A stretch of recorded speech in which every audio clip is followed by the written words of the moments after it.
Hey, hope your week is off to a good start. Today we're going to talk about something a little bit different rather than the nuts and bolts of a set. We're going to talk about how to make those sets a little bit more effective and how to improve your coaching.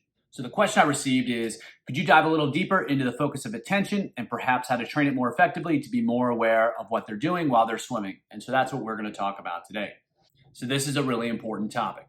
The best sets in the world aren't going to have much of an impact if swimmers can't execute them effectively. So the ability to pay attention is a skill, and like all skills, it can be learned and it can be improved. We just need to provide the right stimulus, provide some overload, give it enough time, and then change is going to happen. So we'll apply the same principles that we use for physical skills to these type of attentional and focus skills. And this is important because if swimmers are actually able to focus better, and if they're able to actually focus on what they're doing and what they're trying to improve, they're going to make more progress. They're going to be able to execute more difficult sets. They're going to be able to work through more difficult sets, and they're going to be able to perform in more difficult sets. And that's all going to result in faster progress and faster improvement. It's also going to result in less frustration for both you and them. You're not going to get frustrated because they can't keep focused and they can't do what you're expecting them to do. And they're not going to get frustrated because they can't do what they're being asked to do. And they're not going to be frustrated because you're frustrated. So besides the performance benefits, it's also great because it leads to a better training environment and a better practice environment. So how do you help swimmers improve their attention? The first thing is the perspective. You want to play the long game. You want massive change in a year from now. Their ability to focus is dramatically improved. It doesn't necessarily have to be improved tomorrow. And so you have to be patient with it. A lot of times we overestimate what's possible in the short term and we actually underestimate what's possible in the long term. That applies to this and a lot of other things. But a lot of times we need to readjust our expectations in terms of what they'll be able to do today or next week. And that's going to allow us to actually get further and accomplish a whole lot more when we consider the whole year or even multi-years, as we're often working with swimmers for an extended period of time. We have to be realistic. Everyone wants perfection today, but in some ways, if we're actually a little bit more patient, we're going to get further and we'll actually get there faster. So the first thing when trying to get them to improve their attention is to start slow. Don't have them worry about 10 different things, just have them worry about one thing. And so keep the sets really simple, give them one thing to focus on. And that could be, a technical thing. It could be a performance thing. It could be as simple as you need to count your strokes, you need to descend, whatever it is. Just give them one thing and make sure they do it well. The goal is to just get them into the habit of paying attention and get them into the habit of focusing. And your job is also to hold them accountable to it. And so if you're asking them to count their strokes, you need to ask them how many strokes they took. Whatever you're asking them to do, ask them how they're experiencing, ask them what they're doing it. And so if you're asking them to pay attention to a certain skill, communicate about that. They need to know that it's important and they need to know that you need to know that they're actually doing what you expected of them. And that's the biggest piece of it, is holding them accountable to actually focusing, because then they know that they're expected to do this and that becomes the standard. And so what you're really trying to do is build a habit. And so by starting slow, it's much easier to build a habit that's sustainable as opposed to one that's not. So having started slowly, you also need to progress slowly. So rather than getting greedy, just add one thing that they need to work on every week or so. You can switch up what that thing is, but at one given time, you're only asking them to do one thing. And then a little bit later, you can ask them to do two things at the same time. You have to be patient with it. Let them get used to focusing, let it sink in, and then you can ask for a little bit more. So you can ask them to focus on different things in different sets, but you're only asking them to focus on an additional expectation. So you're only adding the number of expectations every once in a while. You want to keep it consistent. When they're successful, you can add something else. So as an example, maybe you started out with stroke counts and that's what you've been working on. Kids are getting used to holding their stroke counts. They're used to being aware of that. Now you can ask them to keep track of the dolphin kick numbers. And so you've taken one task and you've added a second one. They still need to know their stroke counts, but now they're adding their dolphin kick numbers as well. It could be anything you want. You're just trying to add one thing at a time.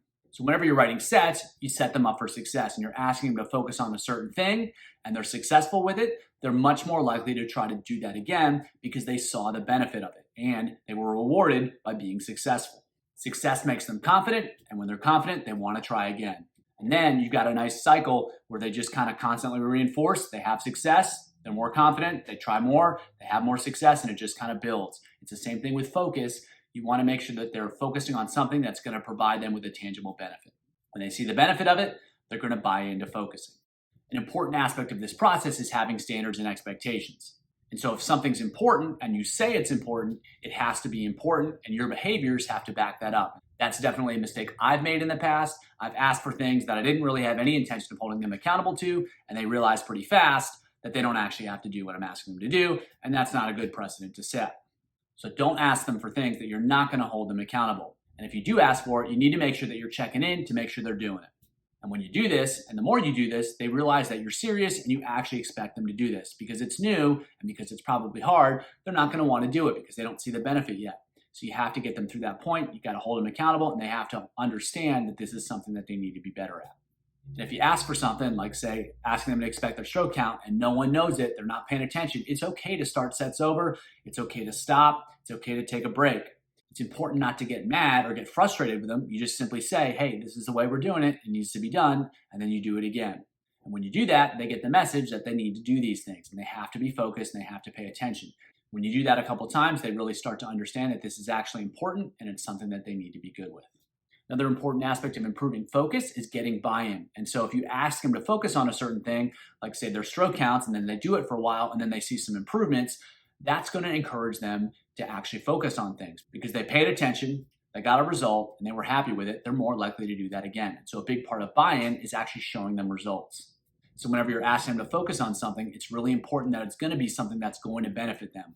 Because if they spend all this time and energy and there's no positive result, they're not going to want to do it again. So what you're trying to reinforce is that by focusing, they're going to get the results that they want, and that's going to lead them to be better at focusing in the future.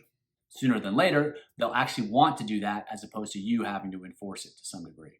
The last piece is that you do have to adjust for individuals. Different individuals have a different capacity to pay attention, to focus, and to follow directions. It just is what it is. Some swimmers are just going to struggle more than others. And you can usually tell the difference between someone who's struggling with it and someone who just isn't interested. I've definitely been less than understanding in the past, and that's something I've had to learn from.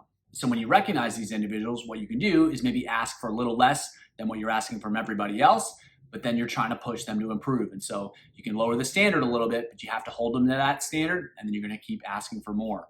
You can also help them out. Be a little clearer about how you're explaining things. Maybe explain it to them once or twice extra. And also you can give them reminders. And so sometimes they're going to struggle. If there's a lot of different pieces in a set, they're going to struggle to remember what they are.